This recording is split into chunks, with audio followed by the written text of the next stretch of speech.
Perkenalkan, nama saya Valenius Nathanael, NIM 21400500125.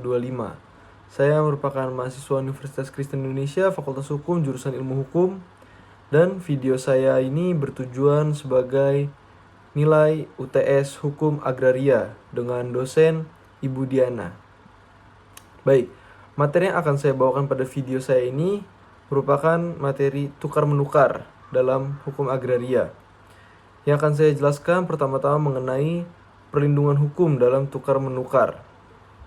Baik, membahas mengenai perlindungan hukum ini merupakan salah satu hal terpenting dari unsur suatu negara hukum. Dalam pembentukan suatu negara pun akan dibentuk pula hukum yang mengatur tiap-tiap warga negaranya.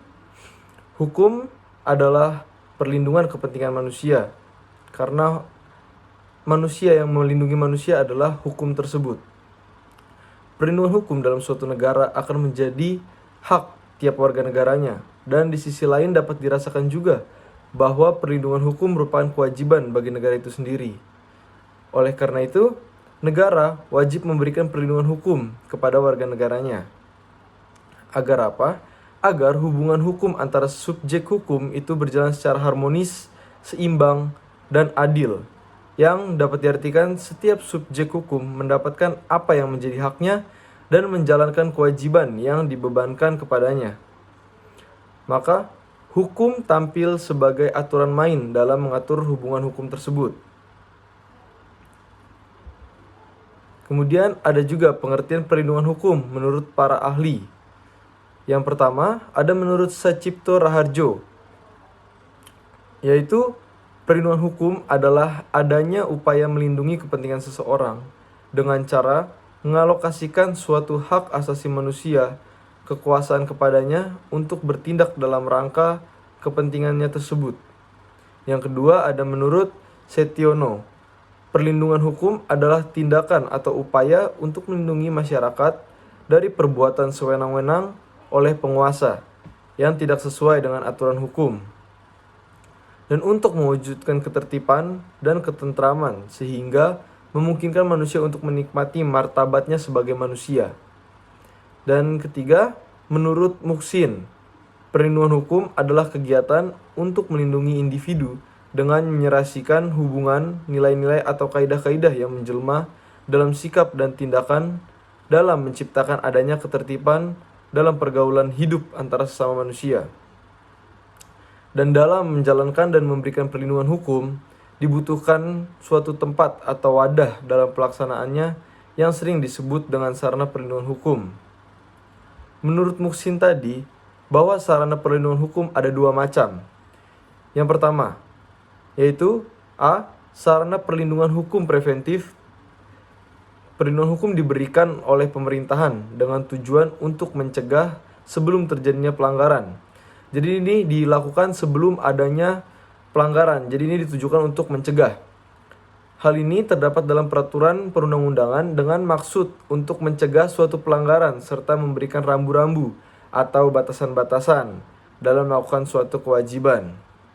Yang B, sarana perlindungan hukum represif. Perlindungan hukum represif ini merupakan perlindungan akhir berupa sanksi seperti denda ataupun hukuman, penjara, dan hukuman tambahan yang diberikan apabila sudah terjadi sengketa atau telah dilakukan suatu pelanggaran. Dengan kata lain, dapat dikatakan bahwa perlindungan hukum sebagai suatu gambaran tersendiri dari fungsi hukum itu sendiri. Dan dia memiliki konsep hukum bahwa hukum memberikan suatu keadilan, ketertiban, kepastian, kemanfaatan, dan kedamaian tentunya. Kemudian saya akan membahas pertama, tentunya kita akan berhubungan dengan yang namanya tanah. Yang pertama itu ada hak atas tanah. Negara dan perseorangan adalah dua hal yang berbeda tentunya dalam hubungan dengan tanah ini. Hubungan individu dengan tanah akan melahirkan yang namanya hak dan kewajiban. Sedangkan hubungan negara dengan tanah melahirkan wewenang dan tanggung jawab. Hak individu yang berkaitan dengan tanah disebut hak milik atas tanah. Sedangkan kewajiban adalah mengusahakannya agar dapat bermanfaat bagi orang lain dan masyarakat. Pada hakikatnya, hak atas tanah merupakan hubungan hukum antara orang, yaitu termasuk badan hukum juga, dengan tanah, di mana hubungan tersebut memperoleh perlindungan hukum. Jadi dia ada yang namanya perlindungan hukum tadi dan dilindungi oleh hukum tersebut. Apa tujuan dari hak tanah tersebut? Tujuan dari hak tanah adalah untuk memberikan kepastian hukum terhadap hubungan hukum tersebut, sehingga pemegang hak dapat menjalankan kewenangan atau isi hak atas tanahnya dengan aman. Jadi memiliki rasa aman karena adanya perlindungan hukum tadi. Kemudian, hak atas tanah adalah implementasi dari pasal 2 ayat 2 UU PA, menetapkan bahwa hak menguasai negara memberi wewenang untuk A. Mengatur dan menyelenggarakan peruntukan, penggunaan, persediaan, dan pemeliharaan bumi, air, dan ruang angkasa. B.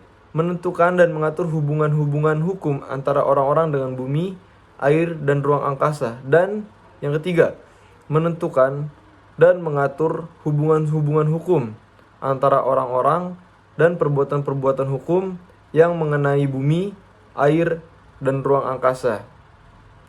Dasar hukum ketentuan hak-hak atas tanah itu diatur dalam pasal 4 ayat 1 UU PA yang berbunyi, atas dasar hak menguasai dari negara sebagai yang dimaksud dalam pasal 2 ditentukan adanya macam-macam hak atas permukaan bumi yang disebut tanah yang dapat diberikan kepada dan dipunyai oleh orang-orang, baik sendiri-sendiri maupun bersama-sama dengan orang-orang lain serta badan-badan hukumnya. Kemudian hak atas tanah adalah bentuk penguatan hak penguasaan atas tanah yang telah dipunyai baik secara perorangan atau individu maupun secara bersama-sama atau kolektif dengan perorangan atau badan hukum atau disebut juga reg person. Dengan kata lain, hak atas tanah ditetapkan oleh negara setelah yang bersangkutan membuktikan keabsahan penguasaan atas tanah tersebut.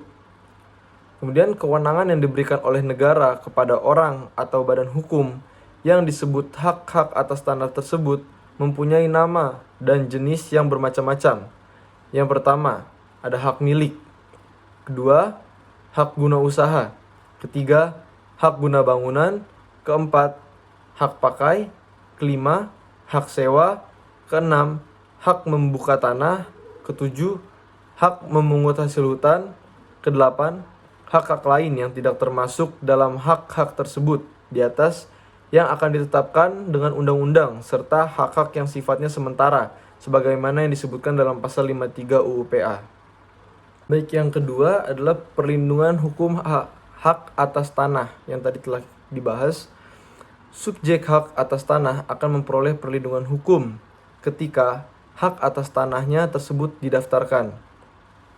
Pelaksanaan pendaftaran tanah adalah hak kewajiban dari pemerintah, sedangkan kewajiban dari pemegang hak tersebut adalah mendaftarkan hak-hak atas tanahnya masing-masing. Dalam pasal 19 ayat 1 Undang-Undang Nomor 5 Tahun 1960 tentang Peraturan Dasar Pokok-Pokok Agraria atau yang biasa disebut UU PA tadi, merupakan dasar hukum pelaksanaan pendaftaran tanah di Indonesia yang memberi amanah kepada pemerintah sebagai berikut. Untuk menjamin kepastian hukum oleh pemerintah, diadakan pendaftaran tanah di seluruh wilayah Indonesia menurut ketentuan yang diatur dengan peraturan pemerintah. Ketentuan tersebut adalah ketentuan yang ditujukan kepada pemerintah yang merupakan keharusan dan kewajiban untuk menyelenggarakan pendaftaran tanah di seluruh wilayah negara Indonesia ini. Dengan tujuan apa? Untuk menjamin kepastian hukum tersebut. Pasal 19 ayat 2 Undang-Undang UU PA mempertegas penyelenggaraan pendaftaran tanah dengan mengadakan yang pertama, pengukuran, pemetaan dan pembukuan tanah. Kedua, pendaftaran hak-hak atas tanah dan pemeliharaannya. Yang ketiga, pemberian surat tanda bukti yang berlaku sebagai alat bukti yang kuat. Sedangkan ketentuan-ketentuan yang ditujukan kepada pemegang hak atas tanah yang bersangkutan adalah keharusan mendaftarkan hak-hak atas tanahnya masing-masing dalam rangka memperoleh surat tanda bukti atas tanah yang berupa sertifikat yang berlaku sebagai alat pembuktian yang kuat bahwa dia adalah pemegang hak atas tanah tersebut. Kemudian kita akan masuk ke definisi tukar menukar dalam hukum agraria ini. Tukar menukar adalah suatu perjanjian dengan mana kedua belah pihak mengikatkan dirinya untuk saling memberikan suatu barang secara timbal balik sebagai suatu ganti barang lainnya. Perjanjian tukar menukar ini adalah suatu perjanjian konsensual yang dalam arti bahwa ia sudah jadi dan mengikat pada detik tercapainya sepakat mengenai barang-barang yang menjadi objek dari perikatannya. Tukar menukar tanah ini diatur dalam pasal 26 ayat 1 UU PA yang menyatakan bahwa jual beli, penukaran, penghibahan, pemberian dengan menurut adat, dan perbuatan-perbuatan lain yang dimaksudkan untuk memindahkan hak milik serta pengawasannya diatur dengan peraturan pemerintah. Dari ayat tersebut dapat disimpulkan bahwa hak atas tanah merupakan objek tukar menukar. Dan kemudian pemindah tanganan berkaitan dengan aset desa yang berupa tanah sebagaimana dijelaskan dalam pasal 25 ayat 2 Permendagri nomor 1 tahun 2016 hanya dapat dilakukan dengan tukar menukar dan penyertaan modal. Menurut Permendagri tersebut, pengertian tukar menukar adalah pemindah tanganan kepemilikan aset desa yang dilakukan antara pemerintah desa dengan pihak lain dengan penggantinya dalam bentuk barang. Setelah kita mendengar definisi dari tukar menukar tadi, kemudian akan masuk ke bagaimana akibat hukum pendaftaran tanah dan bagaimanakah aspek yuridis peralihan hak atas tanah melalui tukar menukar menurut Undang-Undang Nomor 5 Tahun 1960 tentang pokok-pokok agraria dan Peraturan Pemerintah Nomor 40 Tahun 1996 yang dengan menggunakan metode penelitian hukum normatif. Nah, ini dapat disimpulkan bahwa yang pertama, ketentuan pendaftaran di Indonesia diatur dalam Undang-Undang Nomor 5 Tahun 1960 tentang UU PA pasal 19 yang dilaksanakannya dengan Peraturan Pemerintah Nomor 10 tahun 1961 dan kemudian diganti dengan Peraturan Pemerintah Nomor 24 tahun 1997. Kedua peraturan pemerintah ini merupakan bentuk pelaksanaan pendaftaran tanah dalam rangka Rek-Kadaster yang bertujuan memberikan kepastian hukum dan perlindungan hukum kepada pemegang hak atas tanah tadi dengan alat bukti yang kuat tentunya, yang dihasilkan pada akhir proses pendaftaran berupa buku tanah dan sertifikat tanah yang terdiri dari salinan buku tanah dan surat ukur yang telah diukur dan melakukan pembukuan dan sebagaimana yang tadi telah dijelaskan. Kemudian, sertifikat hak atas tanah tersebut merupakan alat pembuktian yang kuat sebagaimana dinyatakan di dalam pasal 19 ayat 1 huruf C, pasal 23 ayat 2, pasal 32 ayat 2, dan pasal 38 ayat 2 UU PA Undang-Undang Nomor 5 Tahun 1960. Sertifikat hanya merupakan tanda bukti yang kuat dan bukan merupakan tanda bukti yang mutlak. Hal ini berarti keterangan-keterangan yang tercantum di dalamnya mempunyai kekuatan hukum dan harus diterima sebagai keterangan yang benar dan sepanjang tidak ada alat pembuktian yang membuktikan sebaliknya. Dan yang kedua, salah satu cara terjadinya peralihan hak atas tanah adalah dengan cara tukar menukar. Ketentuan peralihan hak atas tanah dengan cara tukar menukar ini berlaku bagi hak milik, hak guna usaha, hak guna bangunan, dan hak pakai.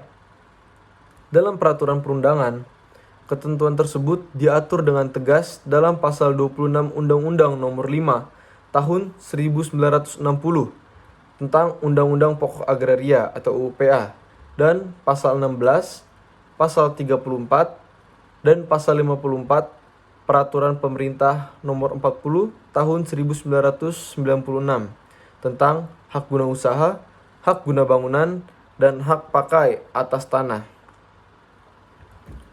Tukar menukar sebenarnya ini telah tumbuh dan berkembang dalam kehidupan masyarakat, terutama masyarakat zaman dulu yang sebelum adanya uang sebagai alat untuk membeli, yang disebut dengan istilah barter. Jadi orang-orang zaman dulu mengenalnya dengan istilah barter, yaitu tukar menukar dengan apa yang dia punya dengan hal yang sebanding menurut mereka dengan perjanjian yang mereka miliki sendiri. Dan jauh sebelum masyarakat mengenal alat tukar atau uang yang seperti zaman sekarang ini, mereka menggunakan barang kepunyaannya sebagai alat tukar untuk mendapatkan barang milik orang lain.